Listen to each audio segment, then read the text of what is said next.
Qualicum Wildlife Reserve, right here in supernatural British Columbia.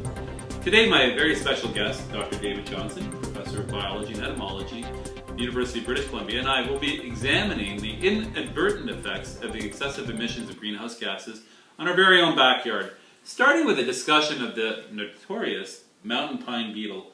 Dr. Johnson, perhaps for the benefit of our audience, you could give us an introduction to this notorious insect. Of course. The beetles have very distinct needs in regards to the temperature related to conditions which are necessary for their survival. The beetle tends to live for a single year, though this can vary depending on the conditions in which they live.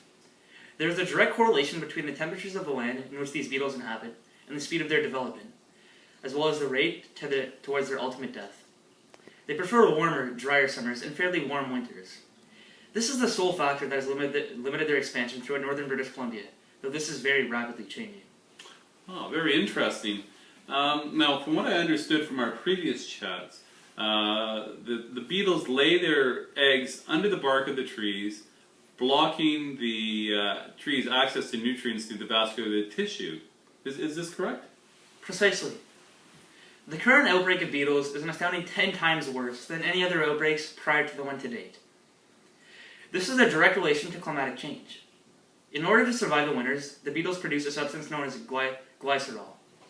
This solution works as an antifreeze, combating harsh winters to an extent.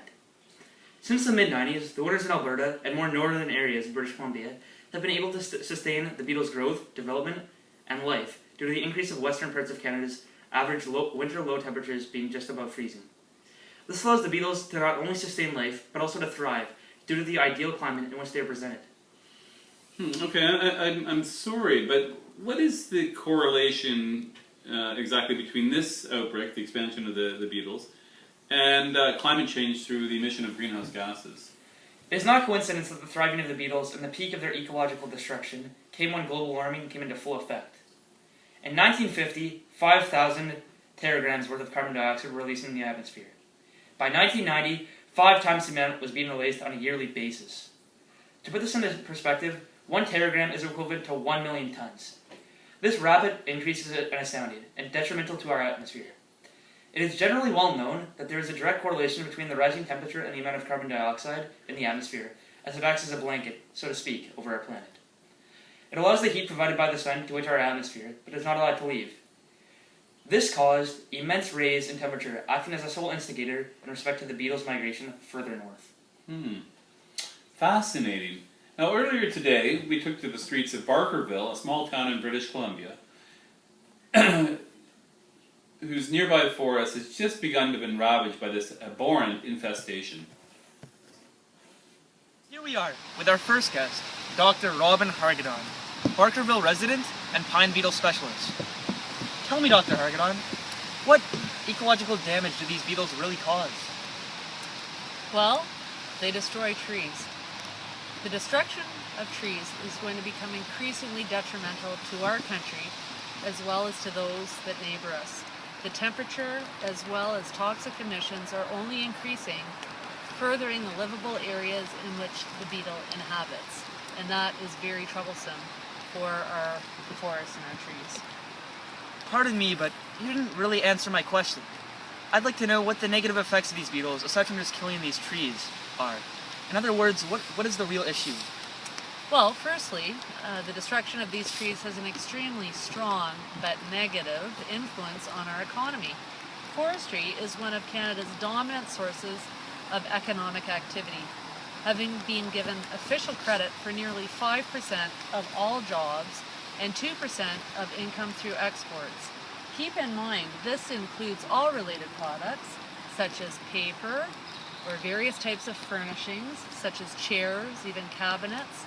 Forestry contributes nearly $21 billion to the nominal GDP on a yearly basis.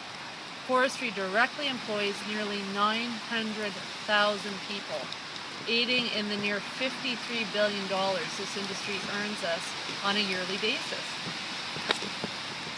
Though the beetles are now only directly affecting British Columbia, one of our biggest forestry provinces, they're beginning to move east, already invading Alberta, and it's only a matter of time before they arrive in further eastern provinces of our country. And this has a disastrous effects on our economy. For instance, just think of everything that proves essential to us, all of us, on a daily basis. Look down at your desk. What's it made of? Wood. Look at your pencil, made of wood. Even your binder filled with paper, that paper is made of wood originally. So, though it's perhaps an aggrandizement to say that we would not have any of these objects due to the mountain pine beetle, it is realistic to state that we could have much less. And it would become much more expensive for us to make these products or have access to them. That further affects or has a bad effect, deleterious effect on our economy and on our overall financial health as a nation.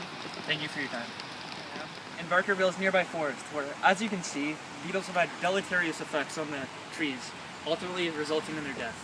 Our second and final guest, current Barkerville resident and postdoctorate student, Dr. Jessica Truax, who has been studying vigorously under my guidance at the University of British Columbia. Welcome, Dr. Truax. Hello, David. Dr. Truax, could you enlighten us with some of the negative ecological effects of the destruction of these trees? One very malignant effects of the pine beetle is the baleful, vicious cycle in which they cause through the destruction of these trees. As noted previously, the beetles are able to move further and further north due to the copious amounts of carbon dioxide being released into the atmosphere. Plants, including the pine tree, must perform a process known as photosynthesis. This is a chemical reaction in their chloroplast, which takes usable energy, sunlight, as well as carbon dioxide and water, in turn emitting glucose and oxygen. This is an essential process for two dominant reasons. Firstly, without it, we won't have the same amount of oxygen and in turn won't have the same air quality.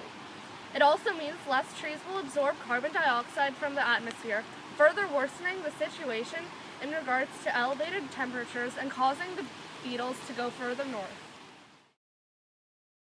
Oh, what informed citizenry?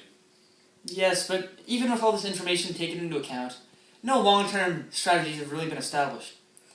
As opposed to reducing the amount of greenhouse gases being emitted, our government has taken another course of action. The government has planned to uproot and move the more susceptible trees, replacing them with less susceptible, or even different species of trees. In all honesty, this isn't a lasting solution, and I believe that a different course of action needs to be taken in order to save these trees. Well, it sounds like there's a lot more to discuss. Unfortunately, we'll have to curtail the discussion at this point. Thanks very much for joining us tonight, Dr. Johnson, and thank you for tuning in to As It Happens.